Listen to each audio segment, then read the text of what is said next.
Donald Trump qui est toujours en mode bulldozer depuis son retour à la Maison-Blanche. Il continue d'enchaîner les annonces fracassantes. Après la chasse aux sans-papiers, la chasse aux vilains fonctionnaires qui osent travailler depuis chez eux.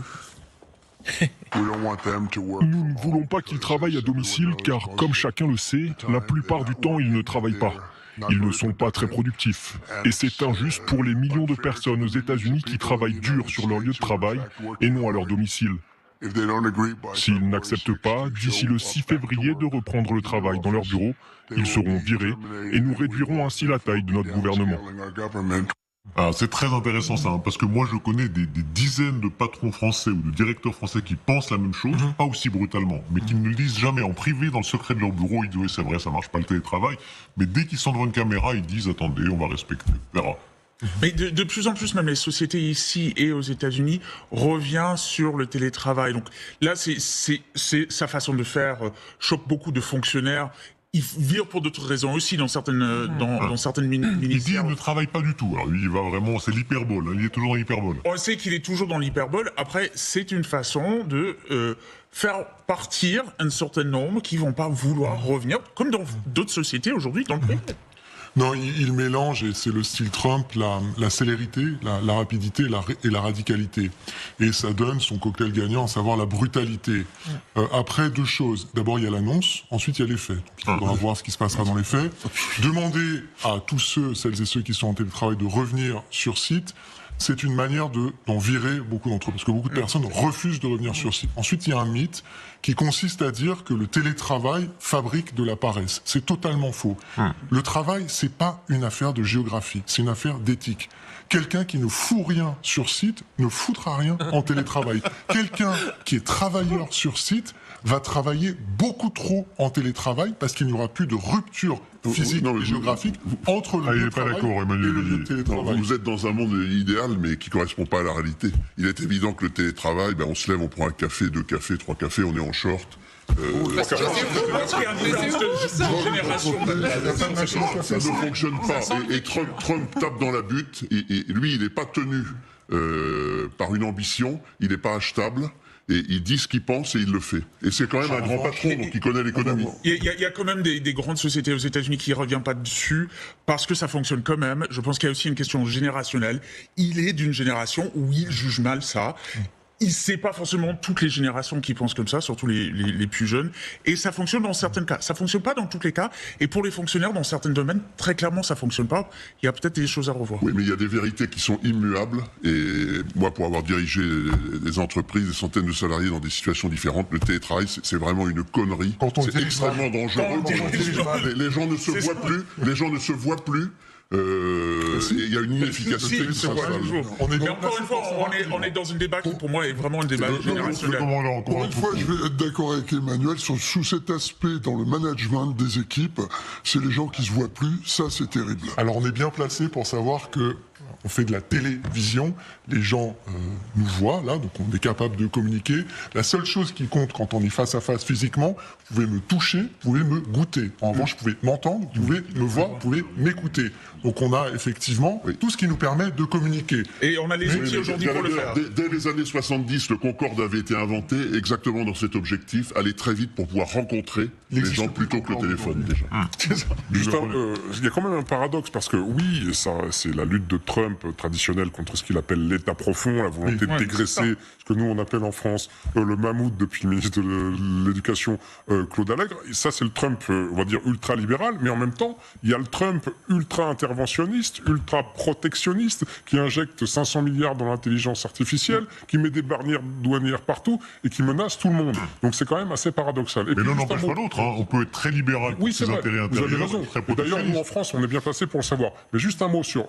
Parce que le débat, il a quand même évidemment une consonance. En France, là, on est en train de chercher 40, 50, 60 milliards. On se demande, est-ce qu'il faut taper les riches? Est-ce qu'il faut taper les retraités? Est-ce qu'il faut faire travailler les gens gratuitement? Ou est-ce qu'il faut, je veux dire, sabrer dans la dépense publique? Évidemment, il y a une grande partie de la classe politique qui est pour cette dernière option. Mais je rappelle quand même que oui, bien sûr, il y a des gains de productivité à avoir dans la fonction publique d'État, dans les collectivités territoriales. Quand vous discutez avec des présidents de collectivités, avec des maires, ils vous disent tous qu'il y a 5, 10, 15% à gagner. Mais n'oublions pas que dans le même temps, il y a aussi des services publics qui sont à la dérive. On a ici 2 militaires, je crois que l'armée, elle a quand même besoin d'argent, la police a besoin d'argent, l'éducation nationale a besoin d'argent, les hôpitaux ont besoin d'argent, il y a un certain nombre de services publics qui sont quand même à la rue, excusez-moi. Le ton n'est pas là, ils vont réduire brutalement. Musk arrive. Et surtout, il y a une carotte. C'est Elon Musk qui dit qu'il va proposer une indemnité. Vous trouvez que c'est pas suffisant? Alors, regardez d'abord ce qu'il promet. L'administration Trump va proposer aux 2 millions de fonctionnaires fédéraux de démissionner avec une indemnité de départ de 8 mois de salaire et d'avantages sociaux. Donc, ils sont payés jusqu'en septembre. Elon Musk continue, il dit qu'on estime que 5 à 10% des effectifs démissionneront, ce qui pourrait permettre de réaliser des économies de l'ordre de 100 milliards de dollars. Mais alors, c'est pas terminé, parce qu'il y a une précision du bureau des fonctionnaires qui dit « Alors, sachez juste que si vous décidez de rester, nous vous remercions de servir le peuple américain, mais à l'heure actuelle, nous ne pouvons pas vous donner toutes les garanties quant à la pérennité de votre poste. Donc en gros, en fait, on s'en fiche du télétravail, mais dégagé. » Voilà. Alors, vous nous avez rejoint, Louis Sarkozy. Merci beaucoup d'être avec nous en direct. On a, pour ainsi dire, bientôt, la proportion d'Américains est en train de monter sur ce plateau. Alors, puisqu'on a Gallagher, Elisabeth, alors vous n'êtes pas américain, pas de papier, mais enfin, vous êtes quasi américain de cœur, Louis Sarkozy. Est-ce que vous comprenez? Ça paraît tellement loin des mœurs européennes. Ce qu'a dit Trump. Ils s'en étaient pris à la mairie de Paris, a priori, on a une idée de ça. Ah oui, alors, Louis Sarkozy, expliquez-nous le texte. Comment est-ce possible d'être aussi brutal du point de vue des Européens? Écoutez, monsieur Rochebard, déjà, je suis américain de papier, français de cœur, mais américain de papier. Je tenais à vous le dire pour souligner mon objectivité sur le propos et aussi partager avec vous une anecdote personnelle. Figurez-vous qu'un de mes amis qui était fonctionnaire à USAID, donc une agence liée au développement étranger, vient d'être licencié. Donc c'est quelque chose de très réel qui affecte énormément de personnes. Donc il le fait. Parce qu'on dit souvent, Trump annonce et il ne le fait pas. Il le fait.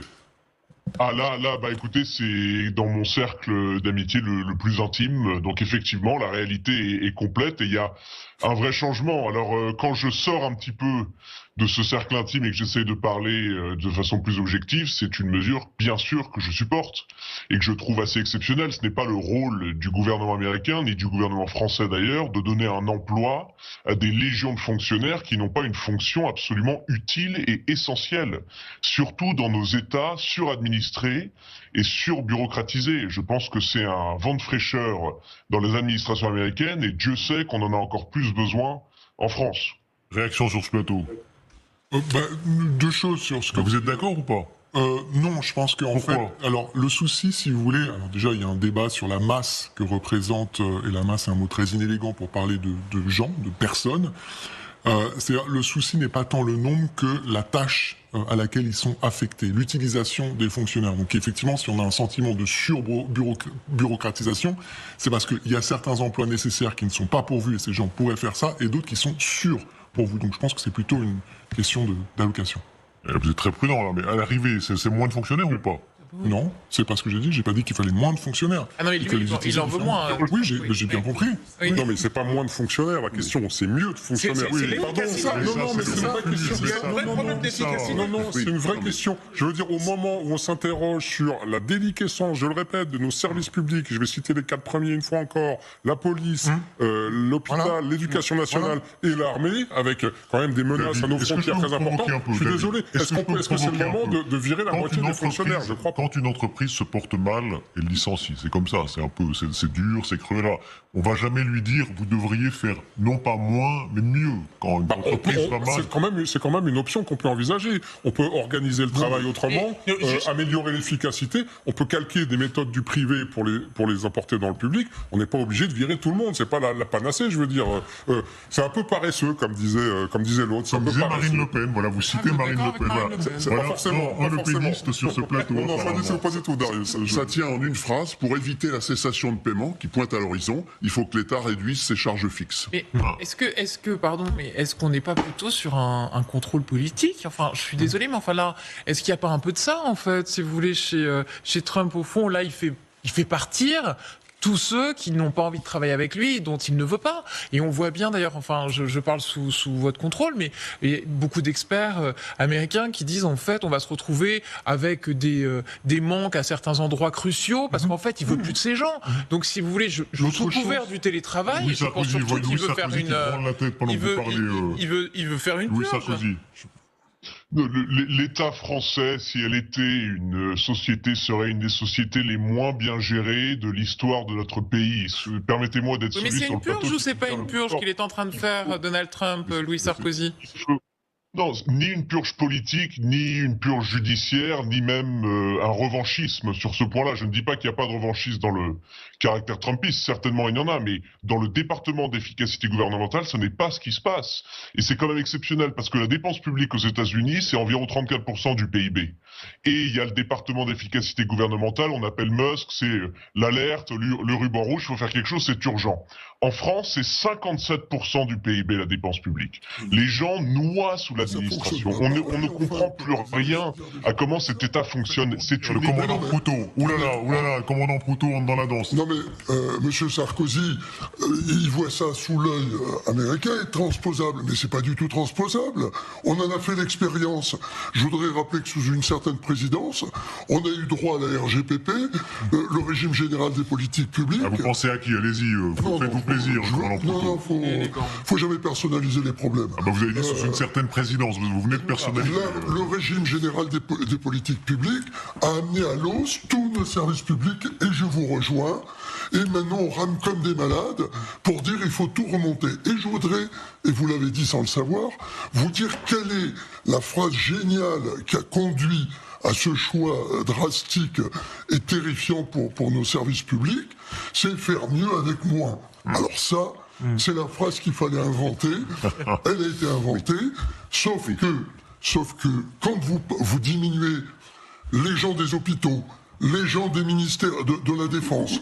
Oui, monsieur le préfet, on est obligé de réduire les charges fixes. L'État, avec la hausse des taux, est menacé de cessation de paiement. Si je peux me permettre d'aller jusqu'au bout de ce que je veux expliquer, quand on met en place une mesure sur des fonctionnaires et qu'elle n'est pas discriminante, qu'elle est générale pour tout le monde, ne pas renouveler un fonctionnaire sur deux. Donc on l'a fait pendant des années et on est obligé de reprendre du retard qui, au niveau des formations, au niveau des recrutements, pose des problèmes. Louis Sarkozy qui est un fan d'Amélie, ça doit lui faire mal au cœur d'être attaqué par un militaire. Louis Sarkozy, réplique. Non, c'est pas du tout une attaque, c'est une conversation en bonne foi et je respecte infiniment Monsieur Proutot. J'ai juste une question pour lui. Il y a 1 200 000 fonctionnaires au ministère de l'Éducation nationale, c'est la deuxième bureaucratie mondiale. Derrière l'armée populaire de Chine. Est-ce que vous trouvez ça normal, monsieur Proutot? C'est un État obèse, tout le monde le sait. C'est une évidence. Les Français, oui, ont besoin de meilleurs fonctionnaires, de meilleurs services publics, mais ils ne se reconnaissent pas dans ces chiffres pharaoniques. La mairie de Paris, Madame Hidalgo, qui doit être une femme politique, la moins populaire de notre histoire moderne, a un staff de... Attendez, il y a de la réserve, là, il y en a beaucoup.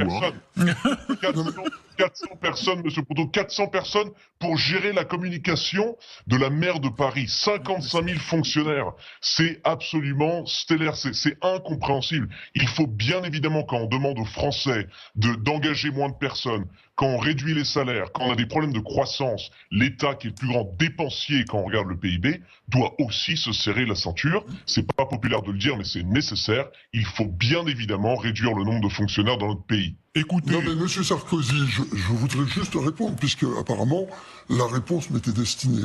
Je veux simplement vous rappeler une chose, je suis d'accord avec vous, mais vous m'avez pas écouté, j'ai dit qu'on a fait on a pris une mesure non discriminante, c'est-à-dire on l'a fait pour tout le monde.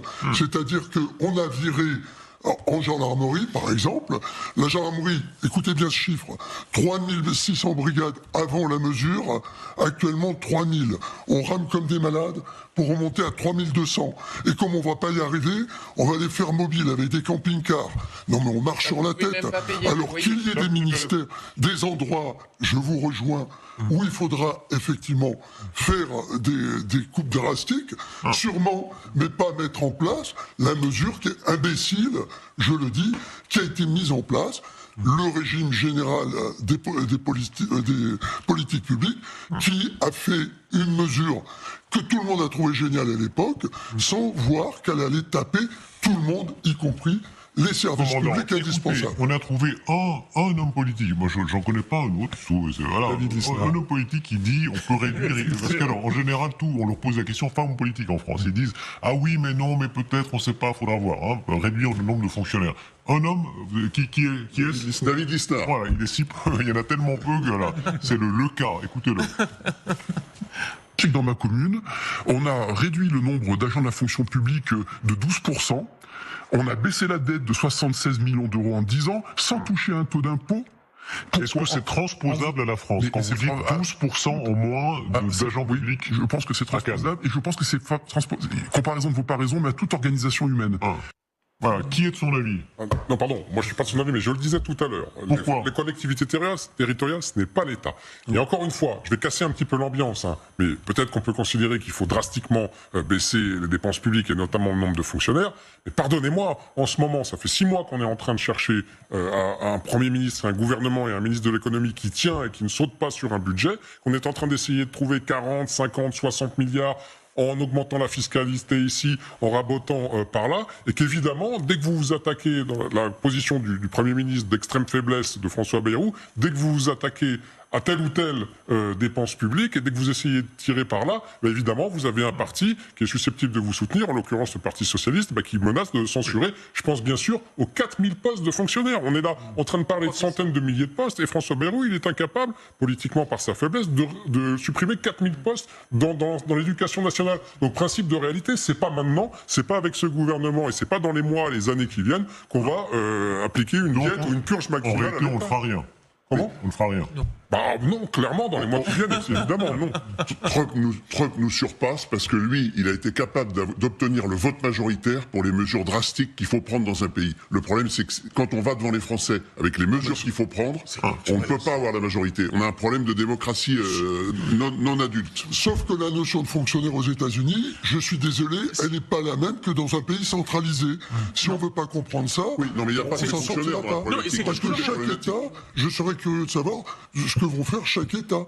Chaque État ne va pas faire la même chose. Mais chaque État n'est pas tenu à respecter. Voilà, chaque État absolument. Est indépendant. On est dans un système fédéral où vous n'avez pas du tout... Enfin, je pense à l'éducation, je pense aux hôpitaux. C'est pas le problème du gouvernement. Donc, les fonctionnaires américains, je dois moi-même... Je me pose parfois la question de ce que fait le département d'éducation, parce qu'il ne donne pas beaucoup aux écoles. Donc, il y a quand même un département d'éducation. Donc, il y a peut-être des fonctionnaires qui ne servent pas à grand-chose. Je ne sais pas. Mais très clairement, c'est pas le même débat qu'en France, et puis c'est pas la même culture. On a foncièrement aux États-Unis une méfiance vis-à-vis du gouvernement, alors qu'ici, il y a toutes des générations qui pensaient que c'était leur rêve d'être fonctionnaire pour, je sais pas, être protégé, pour travailler moins, et le mot libéral, parfois ici, est un gros mot, ce qui est dommage. Donald Trump, qui est toujours en mode bulldozer depuis son retour à la Maison-Blanche, il continue d'enchaîner les annonces fracassantes. Après la chasse aux sans-papiers, la chasse aux vilains fonctionnaires qui osent travailler depuis chez eux. Nous ne voulons pas qu'ils travaillent à domicile car, comme chacun le sait, la plupart du temps, ils ne travaillent pas. Ils ne sont pas très productifs. Et c'est injuste pour les millions de personnes aux États-Unis qui travaillent dur sur leur lieu de travail et non à leur domicile. S'ils n'acceptent pas, d'ici le 6 février, de reprendre le travail dans leur bureau, ils seront virés et nous réduirons ainsi la taille de notre gouvernement. Ah, c'est très intéressant ça, hein, parce que moi je connais des dizaines de patrons français ou de directeurs français qui pensent la même chose, pas aussi brutalement, mais qui ne le disent jamais en privé, dans le secret de leur bureau. Ils disent oui, c'est vrai, ça marche pas le télétravail, mais dès qu'ils sont devant une caméra, ils disent attendez, on va respecter, verra. Mais de plus en plus, même les sociétés ici et aux États-Unis revient sur le télétravail. Donc là, c'est sa façon de faire choque beaucoup de fonctionnaires.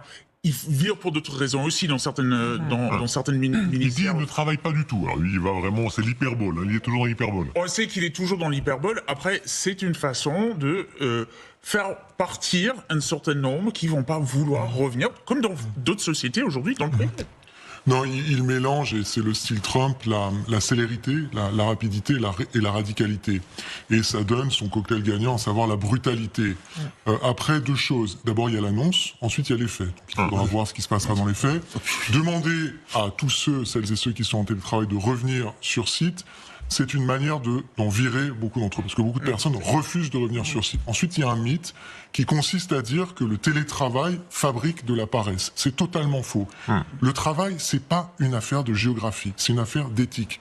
Quelqu'un qui ne fout rien sur site ne foutra rien en télétravail. Quelqu'un qui est travailleur sur site va travailler beaucoup trop en télétravail parce qu'il n'y aura plus de rupture physique et géographique entre le lieu de travail et le lieu de télétravail. Vous êtes dans un monde idéal, mais qui ne correspond pas à la réalité. Il est évident que le télétravail, on se lève, on prend un café, 2 cafés, 3 cafés, on est en short. Ça ne fonctionne pas. Et Trump tape dans la butte. Et lui, il n'est pas tenu par une ambition. Il n'est pas achetable. Et il dit ce qu'il pense et il le fait. Et c'est quand même un grand patron, donc il connaît l'économie. Il y a quand même des grandes sociétés aux États-Unis qui ne reviennent pas dessus parce que ça fonctionne quand même. Je pense qu'il y a aussi une question générationnelle. Il est d'une génération où il juge mal ça. C'est pas forcément toutes les générations qui pensent comme ça, surtout les plus jeunes. Et ça fonctionne dans certains cas. Ça fonctionne pas dans tous les cas. Et pour les fonctionnaires, dans certains domaines, très clairement, ça fonctionne pas. Il y a peut-être des choses à revoir. Oui, mais il y a des vérités qui sont immuables. Et moi, pour avoir dirigé des entreprises, des centaines de salariés dans des situations différentes, le télétravail, c'est vraiment une connerie. C'est extrêmement dangereux. Les gens ne se voient plus. Les gens ne se voient plus. Il y a une inefficacité. Mais encore une fois, on est dans un débat qui pour moi est vraiment un débat générationnel. Pour une fois, je vais être d'accord avec Emmanuel sous cet aspect dans le management des équipes, c'est les gens qui se voient plus, ça c'est terrible. Alors on est bien placé pour savoir que on fait de la télévision, les gens nous voient là, donc on est capable de communiquer. La seule chose qui compte quand on est face à face physiquement, vous pouvez me toucher, vous pouvez me goûter. En revanche, vous pouvez m'entendre, vous pouvez me voir, vous pouvez m'écouter. Donc on a effectivement tout ce qui nous permet de communiquer. Et on a les outils aujourd'hui pour le faire. Dès les années 70, le Concorde avait été inventé exactement dans cet objectif, aller très vite pour pouvoir rencontrer les gens plutôt que le téléphone déjà. Il y a quand même un paradoxe parce que oui, ça, c'est la lutte de Trump traditionnelle contre ce qu'il appelle l'État profond, la volonté de dégraisser ce que nous on appelle en France le mammouth depuis le ministre de l'Éducation Claude Allègre. Et ça c'est le Trump, on va dire ultra-libéral, mais en même temps il y a le Trump ultra-interventionniste, ultra-protectionniste qui injecte 500 milliards dans l'intelligence artificielle, qui met des barrières douanières partout et qui menace tout le monde. Donc c'est quand même assez paradoxal. Et mais l'un n'empêche pas l'autre, on peut être très libéral pour ses intérêts intérieurs. Vous avez raison. D'ailleurs nous en France on est bien placé pour le savoir. Mais juste un mot sur... Parce que le débat il a quand même évidemment une consonance. En France là on est en train de chercher 40, 50, 60 milliards. On se demande est-ce qu'il faut taper les riches, est-ce qu'il faut taper les retraités, est-ce qu'il faut faire travailler les gens gratuitement ou est-ce qu'il faut sabrer dans la dépense publique. Évidemment, il y a une grande partie de la classe politique qui est pour cette dernière option, mais je rappelle quand même que oui, bien sûr, il y a des gains de productivité à avoir dans la fonction publique d'État, dans les collectivités territoriales. Quand vous discutez avec des présidents de collectivités, avec des maires, ils vous disent tous qu'il y a 5, 10, 15% à gagner. Mais n'oublions pas que dans le même temps, il y a aussi des services publics qui sont à la dérive. On a ici 2 militaires, je crois que l'armée, elle a quand même besoin d'argent, la police a besoin d'argent, l'éducation nationale a besoin d'argent, les hôpitaux ont besoin d'argent. Il y a un certain nombre de services publics qui sont quand même à la rue, excusez-moi. Le ton n'est pas là, vous savez, ils vont réduire brutalement. Musk arrive. Et surtout, il y a une carotte. C'est Elon Musk qui dit qu'il va proposer une indemnité. Vous trouvez que c'est pas suffisant? Alors, regardez d'abord ce qu'il promet. L'administration Trump va proposer aux 2 millions de fonctionnaires fédéraux de démissionner avec une indemnité de départ de 8 mois de salaire et d'avantages sociaux. Donc, ils sont payés jusqu'en septembre. Elon Musk continue, il dit qu'on estime que 5 à 10% des effectifs démissionneront, ce qui pourrait permettre de réaliser des économies de l'ordre de 100 milliards de dollars. Mais alors, c'est pas terminé, parce qu'il y a une précision du bureau des fonctionnaires qui dit « Alors, sachez juste que si vous décidez de rester, nous vous remercions de servir le peuple américain, mais à l'heure actuelle, nous ne pouvons pas vous donner toutes les garanties quant à la pérennité de votre poste. » Donc en gros, en fait, on s'en fiche du télétravail, mais dégagé. Voilà. Alors vous nous avez rejoint, Louis Sarkozy, merci beaucoup d'être avec nous en direct. On a, pour ainsi dire, bientôt la proportion d'Américains est en train de monter sur ce plateau, alors puisqu'on a Gallagher, Elisabeth, alors vous n'êtes pas américain, pas de papier, mais enfin, vous êtes quasi américain de cœur, Louis Sarkozy. Est-ce que vous comprenez? Ça paraît tellement loin des mœurs européennes, ce qu'a dit Trump. Ils s'en étaient pris à la mairie de Paris, a priori, on a une idée de ça. Ah oui, alors, Louis Sarkozy, expliquez-nous le texte. Comment est-ce possible d'être aussi brutal du point de vue des Européens? Écoutez, monsieur Rochebin, déjà, je suis américain de papier, français de cœur, mais américain de papier. Je tenais à vous le dire pour souligner mon objectivité sur le propos et aussi partager avec vous une anecdote personnelle. Figurez-vous qu'un de mes amis qui était fonctionnaire à USAID, donc une agence liée au développement étranger, vient d'être licencié. Donc c'est quelque chose de très réel qui affecte énormément de personnes. Donc il le fait. Parce qu'on dit souvent, Trump annonce et il ne le fait pas. Il le fait.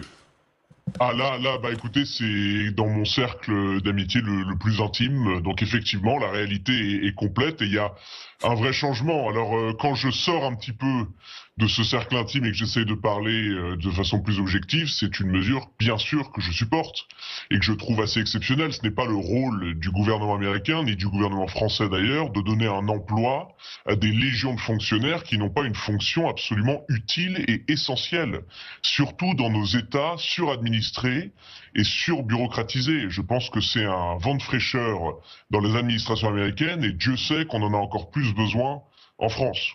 Réaction sur ce plateau. Deux choses sur ce que... Vous êtes d'accord ou pas? Non, je pense qu'en fait, alors le souci, si vous voulez, alors déjà il y a un débat sur la masse que représente, et la masse est un mot très inélégant pour parler de gens, de personnes. C'est-à-dire le souci n'est pas tant le nombre que la tâche à laquelle ils sont affectés, l'utilisation des fonctionnaires. Donc effectivement, si on a un sentiment de surbureaucratisation, c'est parce qu'il y a certains emplois nécessaires qui ne sont pas pourvus et ces gens pourraient faire ça, et d'autres qui sont surpourvus. Donc je pense que c'est plutôt une question d'allocation. Vous êtes très prudent là, mais à l'arrivée, c'est moins de fonctionnaires ou pas? Non, c'est pas ce que j'ai dit. J'ai pas dit qu'il fallait moins de fonctionnaires. Ah non, mais lui, il en veut moins. Oui, j'ai bien compris. Oui. Non, mais c'est pas moins de fonctionnaires. La question, c'est mieux de fonctionnaires. Pardon, ça. Non, mais c'est une vraie question. Non, c'est une vraie question. Je veux dire, au moment où on s'interroge sur la déliquescence, je le répète, de nos services publics, je vais citer les 4 premiers une fois encore, la police, l'hôpital, l'éducation nationale et l'armée, avec quand même des menaces à nos frontières très importantes. Je suis désolé. Est-ce que c'est le moment de virer la moitié des fonctionnaires? Je crois pas. Quand une entreprise se porte mal, elle licencie. C'est comme ça, c'est un peu, c'est dur, c'est creux là. On va jamais lui dire, vous devriez faire non pas moins, mais mieux. Quand une entreprise va mal. C'est quand même une option qu'on peut envisager. On peut organiser le travail autrement, améliorer l'efficacité. On peut calquer des méthodes du privé pour les apporter dans le public. On n'est pas obligé de virer tout le monde. C'est pas la panacée, je veux dire. C'est un peu paresseux, comme disait l'autre. Comme disait Marine Le Pen. Voilà, vous citez Marine Le Pen. Voilà. C'est pas forcément un européiste sur ce plateau. Pas du tout, Darius. Ça tient en une phrase. Pour éviter la cessation de paiement qui pointe à l'horizon, il faut que l'État réduise ses charges fixes. Mais est-ce qu'on n'est pas plutôt sur un contrôle politique? Enfin, je suis désolé, mais enfin là, est-ce qu'il n'y a pas un peu de ça, en fait, si vous voulez, chez Trump, au fond, là, il fait partir tous ceux qui n'ont pas envie de travailler avec lui, dont il ne veut pas. Et on voit bien d'ailleurs, enfin, je parle sous votre contrôle, mais il y a beaucoup d'experts américains qui disent en fait, on va se retrouver avec des manques à certains endroits cruciaux, parce qu'en fait, il veut plus de ces gens. Donc, si vous voulez, sous couvert du télétravail, je pense surtout qu'il veut faire il veut faire une purge. L'État français, si elle était une société, serait une des sociétés les moins bien gérées de l'histoire de notre pays.